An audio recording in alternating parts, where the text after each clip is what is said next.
ये भी कार्यक्रम का संचालन किया और हमारे साथ जिला अध्यक्ष माननीय विजय करण यादव जी हैं, जो कि समाजवादी पार्टी के जिला अध्यक्ष हैं। यहाँ से पिछड़ा वर्ग प्रकोष्ठ के विधानसभा अध्यक्ष हैं माननीय योगेंद्र प्रजापति जी और अजय दादाजी जो युवा ब्रिगेड के राष्ट्रीय सचिव हैं, और भी कई लोग हैं। मिश्री लाल जी हैं, शिवकरण पाल जी हैं, जिलाध्यक्ष, और मैं इन सभी लोगों का तहे दिल से आभार व्यक्त करता हूं कि इन लोगों ने मुझे आपके बीच में पहुंचाया है अपने समाज में। और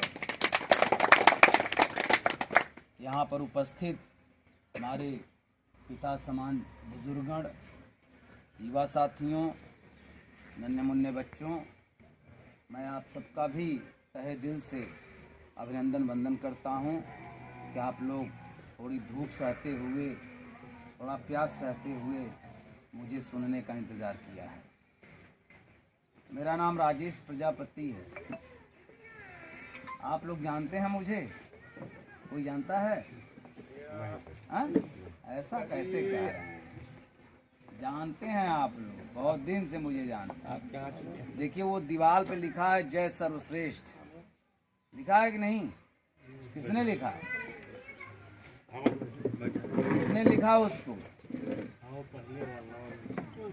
हम ही आकर के लिखे हैं। अब आप लोग कह रहे हैं हमें जानते नहीं। 6 साल पहले का लिखा है वो?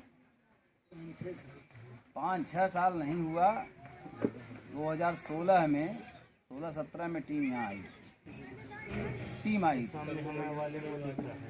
हाँ, तो हमने एक पार्टी बनाई थी सर्वश्रेष्ठ दल, और 68 जिलों में जा कर के हमने गांव-गांव में काम किया। लोगों को बताया कि भाई जिस तरह से यादव समाज है वो कहता है जय समाजवाद, कहता है ना, और हरिजन समाज कहता है जय भीम, तो आप लोग जान जाते हैं ये हरिजन समाज से हैं या बहुजन समाज पार्टी से हैं, तो उनकी एक पहचान बन जाती है। उसी तरह से हमने भी एक नारा दिया था आप लोगों की कि आप लोग भी अगर आपस में कहेंगे जय सर्वश्रेष्ठ तो हम प्रजापति लोगों की एक पहचान हो जाएगी। कहा था कि नहीं? लेकिन आप लोग कहना तो शुरू नहीं किए हैं। छोड़िए, रात गई बात गई। एक झंडा भी बताया था। यहाँ कौन आया था हम नहीं बता पाएंगे, आप लोग बता दीजिए। शुभम प्रजापति आया था। कौन आया था? कोई लड़का, कोई लेडीज, कौन आया था बताइए? चलिए छोड़िए, याद कर लीजिएगा। मेरा नंबर भी आप लोग के पास आज भी, अगर रसीद रखे होंगे, हैंडबिल रखे होंगे, तो मेरा नंबर आज भी आप लोग के पास है। अगर हैंडबिल हो या रसीद हो तो मुझे नंबर मिलाइए, मेरा मोबाइल अभी बजेगा यहीं पे, ठीक है? लेकिन आप लोगों ने संपर्क तक नहीं किया है, तो गलती हमारी है भाई। जौनपुर से बार बार यहाँ मैं आ तो नहीं पाऊंगा। एक बार आपको बताया, फिर चला जाऊंगा दूसरी विधानसभा में दूसरे गाँव के लोगों को बताने, तो सबको जब बता लूँगा तब कोई जनसभा वगैरह लगाता, तब आपको बुलाता। भाई जिस तरह से हरिजन समाज ने गली गली में अपना झंडा लेकर के दौड़ा, यादव समाज जिस तरह से अपना झंडा ले लेके गांव-गांव गली गली दौड़ा, एकदम बुलंद किए रहता है, उस तरह से जब आप काम करते तभी तो आपकी पार्टी खड़ी होती। तो मैं देख रहा हूँ आप लोगों में एकता बनाने का प्रयास मैंने किया और एकता बन नहीं पा रही है।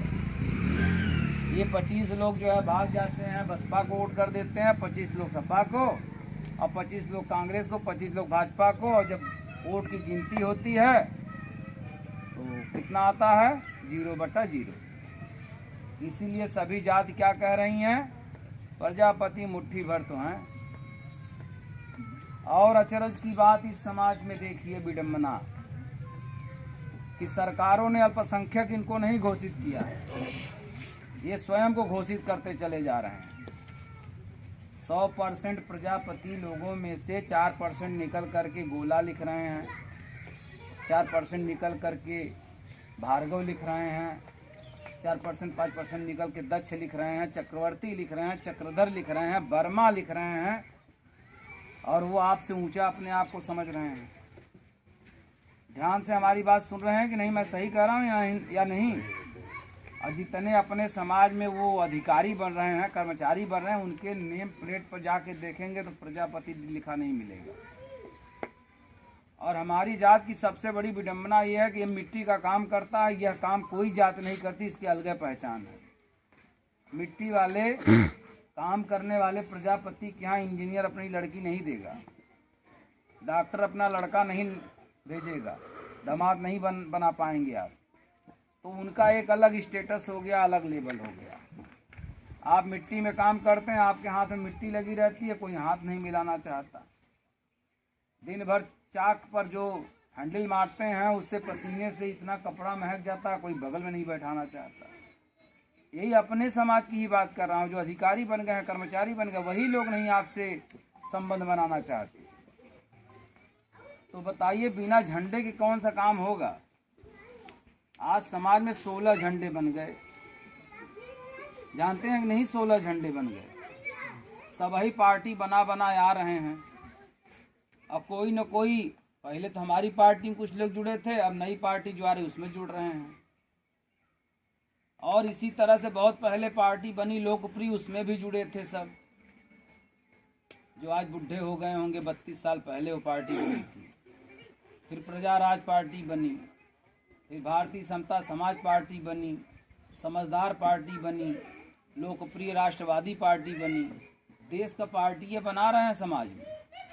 तो जितने झंडे उतने भाग आपके। और सबका जैसे होता है, सारी नदियां बहती हैं तो जाके अंत में कहाँ मिलती हैं? समुद्र में। तो समुद्र कौन है? सपा है, भाजपा है, बसपा है और कांग्रेस है। यही तो चार है। तो शासन सत्ता में हमेशा आई, तो लष्टवा में जब जाना है किसी न किसी में, तो किसी का हाथ पकड़ के पहले ही से रहिए, चले जाइए उसमें। अभी जो पार्टी बनी है वो भी चली गई है सपा में, गठबंधन कर ली है। तो आपको उसके पीछे जाने से लाभ होगा कि डायरेक्ट अखिलेश जी से और उनके खास सिपाही जो यहाँ बैठे हैं विजय करण यादव जी, इनसे जुड़ने में आपको लाभ होगा। जो हमारे विधानसभा अध्यक्ष बैठे हैं योगेंद्र प्रजापति, ये आपको किसी तरह से दिमागी रूप से डैमेज लग रहे हैं क्या कि ये माननीय अखिलेश जी का और विजय जी का दामन पकड़े हुए हैं, या हम आपको मानसिक रूप से डैमेज दिख रहे हैं? मैं जब 68 जिलों की यात्रा किया साथियों, तो मैं गया माननीय अखिलेश जी के पास, और तब गया जब कोई पार्टी उनके पास पहुंची नहीं थी। सरकार गिरी हुई थी, लॉकडाउन नहीं लगा था। लॉकडाउन से 1 वर्ष पहले पहुंचा मैं माननीय जी के पास। मैं मुलाकात किया। मैंने कहा, मैं राजेश प्रजापति, अध्यक्ष सर्वश्रेष्ठ दल पार्टी।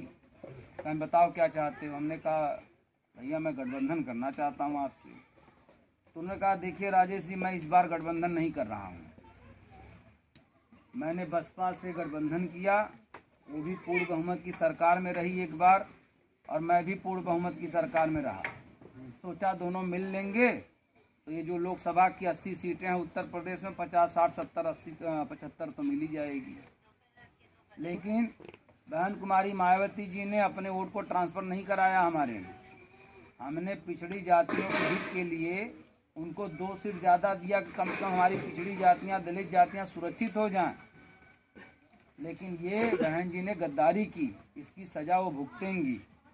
और मैंने कांग्रेस से गठबंधन किया, उसमें भी सफलता नहीं मिली। तो मैं इस बार गठबंधन नहीं कर रहा हूँ।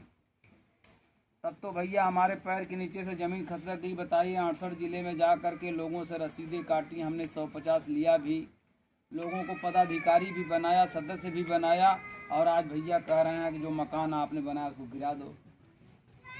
तो क्या करेंगे हम? तो हम तो भैया नज़र ऐसे नीचे करके हम सोचे चलो अब भाई फैसला करेंगे, अपने आप को तैयार करेंगे।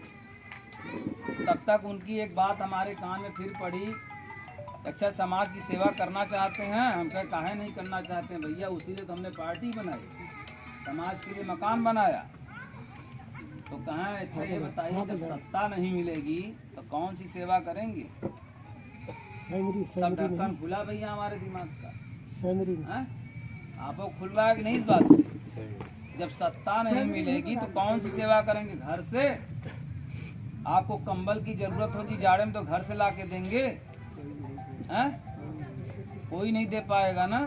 तो उन्होंने कहा देखिए मैं सत्ता में इस बार नहीं हूँ, बहुत सी समस्याएं अपने लोगों के लेके बैठा हूँ, लेकिन हल नहीं कर पा रहा हूँ, कारण कि मेरे हाथ में सत्ता नहीं है। तो आइए राजेश जी मिल करके सत्ता बनाते हैं, कुछ बना देंगे आपको, आप अपने समाज की सेवा करिएगा। तो मैंने उनसे कहा भैया सुनिए, ना मुझे विधायक बनना है, ना मुझे सांसद बनना है, ना मुझे मंत्री बनना है।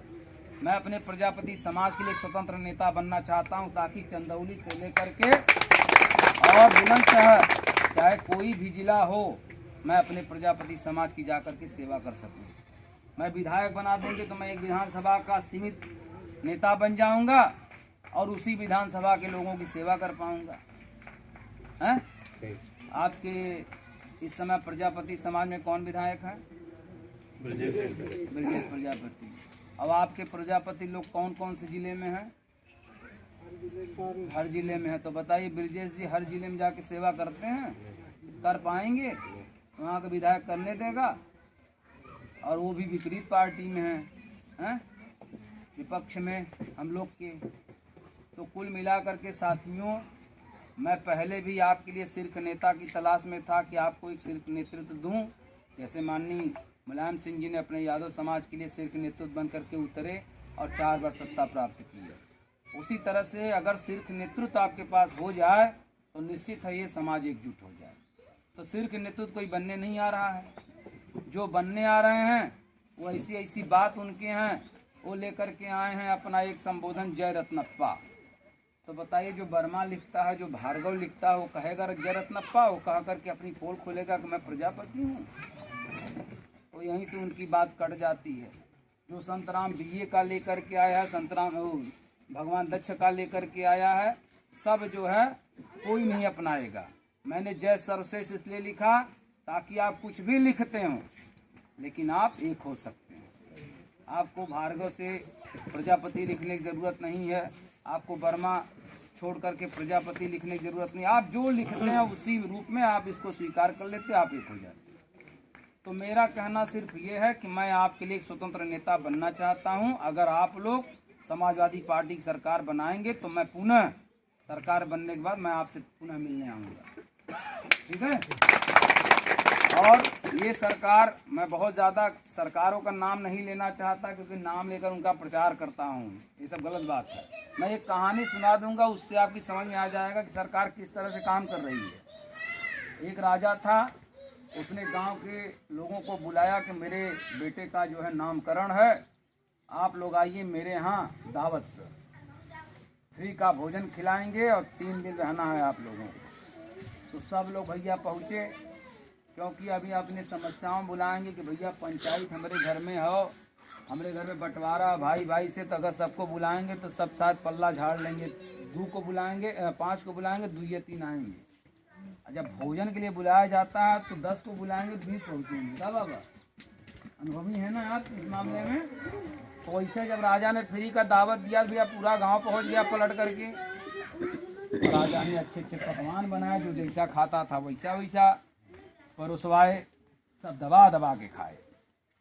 फिर सोने की व्यवस्था बताई कि यहाँ पर सोने की व्यवस्था है, आप लोग जाइए यहाँ पर आराम करिए। सब लोग सोए, आराम किए, रात हो गई, सबको नींद आ गई। सब लोग सुबह उठे, जब सुबह उठे तो उन सबको लग गई, क्या लग गई? अरे इन लोगों को बोलने दीजिए, क्या लग गई? सुबह लैट्रिन लग गई। तो जब लैट्रिन लग गई तो लोगों ने पूछा कि भैया ये बताइए निपटने की व्यवस्था कहाँ है? सब जगह तो लान दिखाई दे रहा, हरी हरी घास दिखाई दे रही है आपके लान में।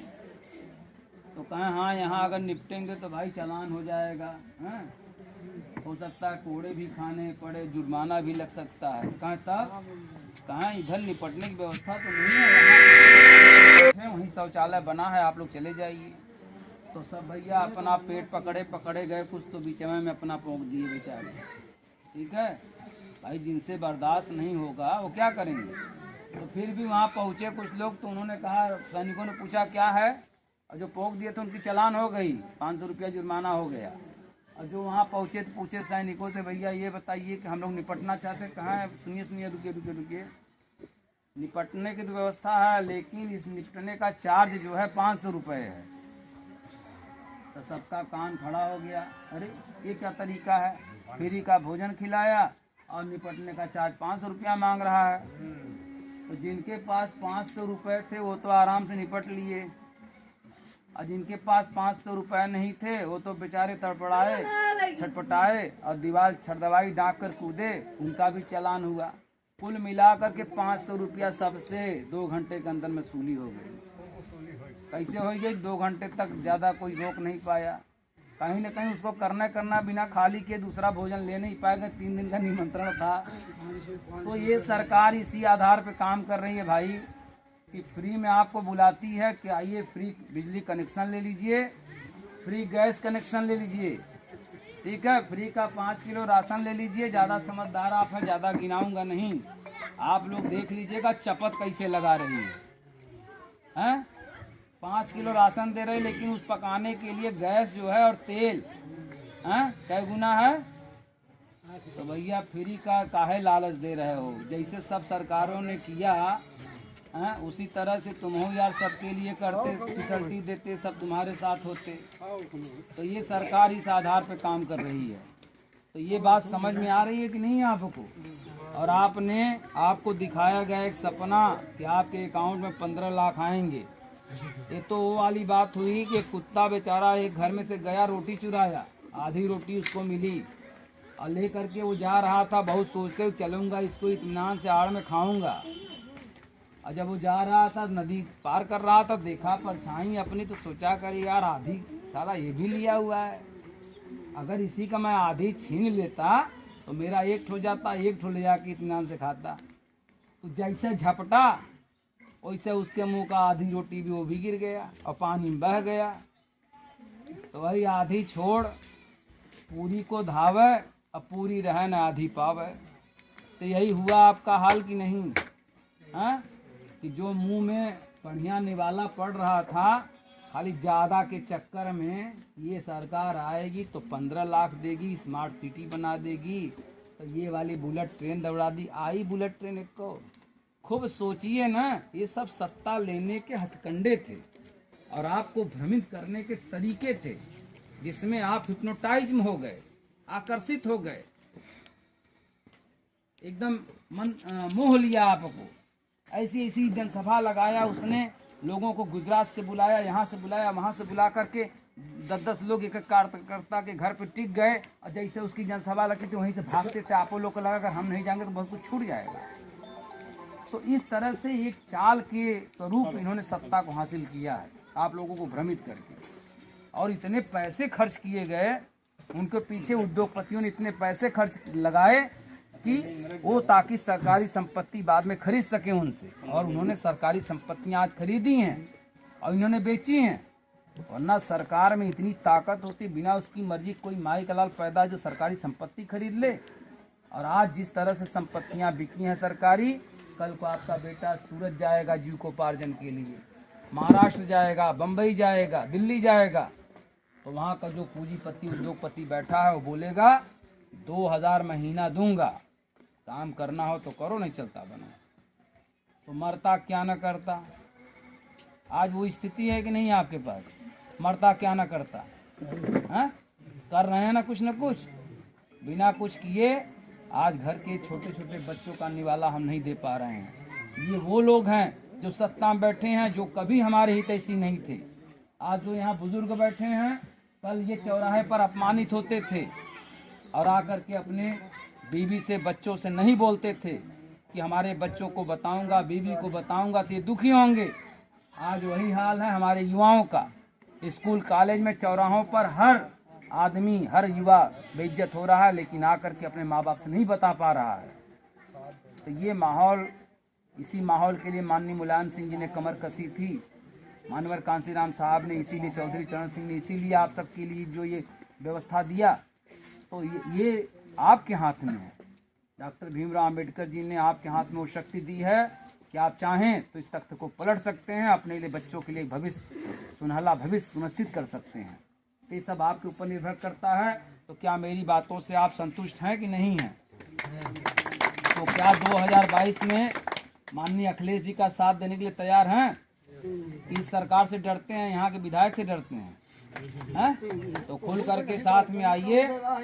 और मैं बता दूं कि हर घर से एक नेता चाहिए, क्योंकि जो योजनाएं आएंगी ना, उन नेता के माध्यम से गांव-गांव पहुंचेंगी। बाद में मत कहिएगा हमको नहीं मिली। ठीक, मिलता किसी को नहीं, कोई पहुंचाता नहीं है। अब आप लोग कहेंगे 20 रुपया ले गाँव बच्चों को टॉफी पार दीजिए, तो 10 रुपया तक साथ अपने पे खा लेंगे। कोई भी होगा ऐसे ही करता है, ये कोई बड़ी बात नहीं, क्योंकि जब उसका हिसाब लेने वाला कोई नहीं होता तो यही होता है। तो कुल मिलाकर के साथियों, एक घर से एक नेता पैदा होइए। और माननीय योगेंद्र जी से, जो हमारे विधानसभा अध्यक्ष हैं, हमारे जिला अध्यक्ष जो विजय करण जी हैं, आप लोग पहलवान साहब हैं, और भी हैं अच्छी अच्छी हस्तियाँ यहाँ पर हैं समाजवादी पार्टी के नाम पे। देखिए मैं आया, मैं थोड़ी नहीं जानता था कि मैं आपके गांव में आ जाऊंगा। हर बार हर दिन नए चेहरे से हमारा मुकाबला होता है। और हम 1 महीने हो गया घर छोड़े, भदोही, मिर्ज़ापुर, सोनभद्र, वाराणसी, चंदौली, इलाहाबाद, कौशाम्बी और आपके ये चित्रकूट, और आज आपके बादा तक पहुंचा हूं। और मैं ये चारों विधानसभा करने के बाद मेरी पहली विधानसभा है। इसको करने के बाद मैं हमीरपुर निकल जाऊंगा, फिर फतेहपुर है। तो मैं कुल मिलाकर जितनी जल्दी चुनाव तक तो मैं बैठूंगा नहीं, क्योंकि मुझे जगाना है आप लोगों को। अब आप लोग भटक चुके हैं, एकजुट रहिए, और नहीं तो एक नेता के चक्कर में पड़िए। कई नेता बदलेंगे ना, कई पार्टी बदलेंगे। तो मैं ये कहूँगा माननीय अखिलेश जी की तरफ से जो भी मेरे जैसा दूत आए उसके साथ लगिए, क्योंकि सभी जो पार्टी बना रहे हैं ना, सब लास्ट में जाएंगे वहाँ तो जानते हैं चौथे पांचवें क्रम पे आपको प्राप्त होगा। और जो हम देंगे, जो हमारे योगेंद्र प्रजापति जी देंगे, जो विजय करण जी हैं, ये लोग जब देंगे ना तो आपको दूसरे चरण में पहुँच जाएगा। ठीक है, तो बंदर बाट मत करवाइए, बहुत भी बंदर बाट करवा लिया आपने। अब अपनी योजनाओं में अपने लिए जो लाभ लेना है वो दूसरे चरण में ही प्राप्त कर लीजिए, माननीय अखिलेश जी द्वारा, हमारे द्वारा, आपके द्वारा। ठीक है, तो ये सब सोचिए। मैं जो कह रहा हूँ बहुत ही बड़ी चीज़ बता रहा हूँ, ये सब कोई समझाएगा नहीं। तो हर घर से पहली बात, यहाँ से नेतृत्व कीजिए अपने समाज का। माननीय योगेंद्र जी आपसे आएंगे, मिलेंगे, फिर से पुनः वार्ता करेंगे, सदस्य बनिए पहले। और बता दूं 20 रुपये की सदस्यता मात्र समाजवादी पार्टी की है। आप आएंगे किसी दिन, रसीद से कटवा लीजिएगा। अभी 3 महीने बचे हैं उस सदस्यता शुल्क में, कि 20 रुपये देंगे तो कभी कोई आपके साथ घटना होगी तो पार्टी के समस्त पदाधिकारी लोग आपकी पूर्ण रूप से मदद करेंगे। ठीक है, ये लाभ है। और जब 2022 के बाद अगर आपने 20 रुपया देकर के सदस्यता ग्रहण की, तो अगर आपकी किसी कारणवश 5 साल के भीतर में अगर मौत हो जाती है, किसी कारणवश, ईश्वर न करें ऐसा हो, अगर हो भी जाता है, तो आपके परिवार में पार्टी का बड़ा पदाधिकारी आकर के 1 लाख 2 लाख जो भी हेल्प होगा करेगा आपके परिवार के लिए। तो ये 20 रुपये में आपको मिलता है, मैंने सही कहा ना। तो ये 20 रुपये दे करके आप लोग समाजवादी पार्टी की सदस्यता ग्रहण कीजिए। और क्योंकि समकक्षी नेता हमारे अखिलेश जी हैं, ठीक है, पिछड़े समाज से हैं, और वही सत्ता की बागडोर को संभाल सकते हैं। ये जो छुटपुटिया नेता हैं ना, जो आ रहे हैं बार बार पार्टी बना बना के माननीय अखिलेश जी को कमजोर करके हजारों जिंदगियों को दाव पे लगा रहे हैं, हजारों समाज को दाव पे लगा रहे हैं। तो इनसे बचिए यार। ये लोग क्या कर रहे हैं, बना करके पार्टी अखिलेश जी के पास पहुंच रहे हैं। हमें ये देखिए 2 सीट चाहिए, 2 टिकट चाहिए, हमें इतनी अटैची चाहिए, हमें ये पद चाहिए, देंगे तब आपका साथ देंगे, नहीं तो हम तो चले जाएंगे बीजेपी में। ये धौंस दे रहे हैं। अब बीजेपीओ में जा रहा तो भी कह रहा हम कि इतना देंगे, नहीं तो हम चले जाएंगे अखिलेश जी के साथ। तो ये जो खेला खेली कर रहे हैं, ये सब ब्लैकमेलिंग कर रहे हैं। और हम देखिए किसी तरह की न शर्त रखी है हमने सिर्फ कहा कि स्वतंत्र नेता बनना चाहता हूँ। स्वतंत्र नेता का मतलब स्वतंत्र हाथ होने चाहिए, ताकि हम कहीं भी जाएं, अपने समाज में ज़रूरत पड़े अगर करोड़ों रुपए की या 1000 रुपये की या 10,000 की 1 लाख की, हम वो कर सकें। बस इसके लिए हमने उनका दामन थामा है, और सरकार बनाने के लिए हमने घर छोड़ा है। हमारे साथ जंग बहादुर प्रजापति जी ने अपना घर छोड़ा है, भदोही जिले से हैं। ये भी कई जिलों की यात्रा करके उस समय जो अपना बन रहा था पार्टी, उसमें ये काम किए हैं। दीनानाथ प्रजापति जी जो कि इलाहाबाद से हैं, 12 विधानसभा से परसरा गांव है। और मनोज मौर्य जी हैं जो जौनपुर जिले से हमारे साथ 10 वर्ष से लगे हुए हैं। तो इतना समय हमने दिया किसके लिए, समाज के लिए। आज भी समाज के लिए समय दे रहा हूँ। और यही कारण है कि हमारे जितने भी पदाधिकारी हैं यादव होने के बावजूद भी आपके दरवाजे तक हमें पहुंचाने का काम किया, क्योंकि मैंने इनसे कहा मेरी शर्त है कि मैं प्रजापतियों में ही जाऊंगा। तो क्यों था जी, यही कहा ना। तो मैं आपके बीच में आ रहा हूं, अब यहीं से दूसरे भी गांव में जाऊंगा। आप पता कर लीजिएगा मैं किस गांव में जा रहा हूं, किन प्रजापति से मिल रहा हूं। लोग आपस में मिल करके चर्चा करिए। 2022 में माननीय अखिलेश यादव जी को मुख्यमंत्री बनाना है। बनाएंगे तो भटकेंगे नहीं ना। सरकार नहीं बनी तो मैं समझूंगा किसने छल किया, ही प्रजापति ये लोग छल किए हैं। तो छल नहीं होना चाहिए। और हमने काफ़ी समय दिया है आप लोगों के बीच में, शुरू से लोगों को जगाने का काम किया। मेरी ही बदौलत समाज ने काफ़ी राजनीतिक ज्ञान प्राप्त किया है। फेसबुक व्हाट्सएप पे सब जगह मैं हूँ, लेकिन आप लोग हमसे दूरी बनाए रखिए। आज भी जिनके पास मेरी रसीदें, मेरी हैंडबिल है, मेरा फ़ोन नंबर जो फ़ोटो के नीचे या रसीद पे जो छपा है वो मेरा ही है। लास्ट में 67 है, ध्यान दीजिएगा। 3167 लास्ट में है। और वो लिखना होगा, नंबर नोट कर लो, नंबर नोट कर लो। ये काम 85 42 81 31 67 85 42 81 31 67 ये मेरा नंबर हैंडबिल पे ढूंढ लीजिएगा कि आप ही लोग जो है हमसे संपर्क में नहीं आए हैं। बाकी मैं लगातार संपर्क में रहा हूँ। अभी बांदा से कुछ लोग हमारे साथ व्हाट्सएप पे जुड़े हुए हैं, अब यहाँ के हैं कि नहीं हैं, जो जानते होंगे तो जानते होंगे। तो इन्हीं शब्दों के साथ मैं पुनः अपने तमाम पदाधिकारियों को जो हमारे साथ आए हैं आपके गांव में, उनका और आप सभी बड़े बुजुर्गों का, युवा साथियों का, माताओं बहनों का पुनः अभिनंदन स्वागत करते हुए अपनी बात को यहीं पर समाप्त करता हूं। सभी लोगों को जय समाजवाद। अखिलेश यादव संघर्ष करो, हम तुम्हारे साथ हैं। थोड़ा खैले ना हुआ का तेज बोला हम सुने हैं साहब। हाँ सब लोग बोलिए। आप अगली बार नहीं जोर से बोलेंगे तो जानते हैं हम क्या कहेंगे, मुर्दे नहीं बोलते, ठीक है ना, सुनते हैं। तो अगर आप लोग के अंदर ये है, मतलब चल रहा हो दौरा खून का, तो इस बार आवाज जोर से होनी चाहिए। अखिलेश यादव संघर्ष करो, हम तुम्हारे साथ हैं। वहीं कुछ लोग चिंगरा है का भैया गुस्सा खा जाएगा। बोला यार कहीं कंठवा लगा कि हाँ माई जो दूध पिया रही बोला थैला। अखिलेश यादव संघर्ष करो, हम तुम्हारे साथ हैं। समाजवादी पार्टी जिंदाबाद जिंदाबाद जिंदाबाद। धन्यवाद।